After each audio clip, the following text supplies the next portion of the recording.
Hey there, and welcome back to Life Coach Lifestyle. If you're here, that means you've already sent out your first round of credit dispute letters and you're ready to tackle the next steps. Congratulations on getting started, but now you're wondering what happens next. Well, don't worry. In today's video, I'll guide you through what to expect after sending your first round of letters, how to handle the responses you'll get or don't get, and how to keep the momentum going to repair your credit. Let's dive in. So after sending out your round one dispute letters, you should expect a response from the credit bureaus Equifax, Experian, and TransUnion within 30 to 45 days. Here's what those responses could look like.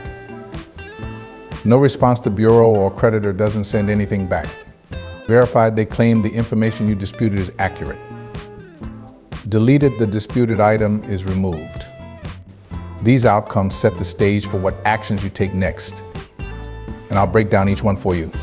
But before we move on, let me warn you about something you might face, what we call stall tactics. The credit bureaus are masters at discouraging consumers. Let's talk about that. Credit bureaus often send what we call stall letters. These are designed to make you give up. Here are some examples. Suspicious request, they claim your dispute was suspicious and won't process it. Frivolous letter, they say your dispute isn't worth investigating. Request for more documents, they say they need additional information to verify your identity. These tactics are frustrating, but they're just speed bumps, not roadblocks. The key is persistence. Always respond, and don't let these letters discourage you. All right, let's get into how you respond to these tactics. Now, let's look at each type of response and how to handle it. No response. If a bureau doesn't respond to your dispute, don't panic.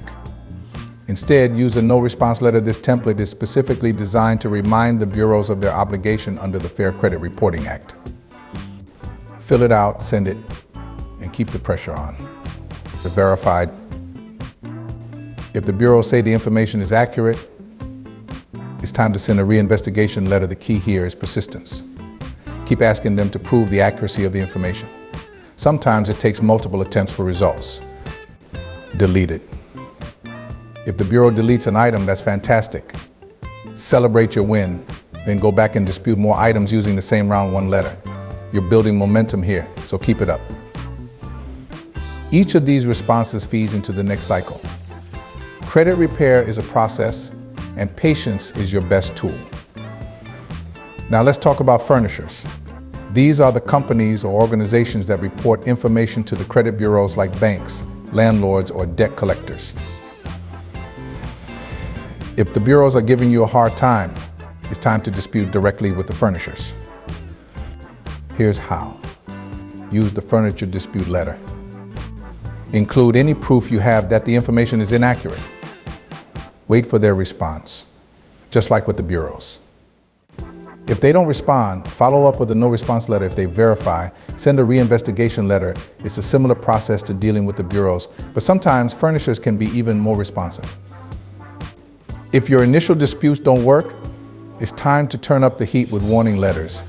These make it clear that you mean business and you're prepared to escalate the matter. You can send these to either the credit bureaus or the furnishers. Keep in mind, persistence pays off. Sometimes it can take multiple rounds of disputes before you see results. But trust me, even the most stubborn negative items can be removed with persistence. Now let's get into some more advanced strategies you can use if disputes and warning letters still aren't working. Demand validation. This works best with debt collectors. Under the Fair Debt Collection Practices Act, they're required to provide proof that the debt is valid.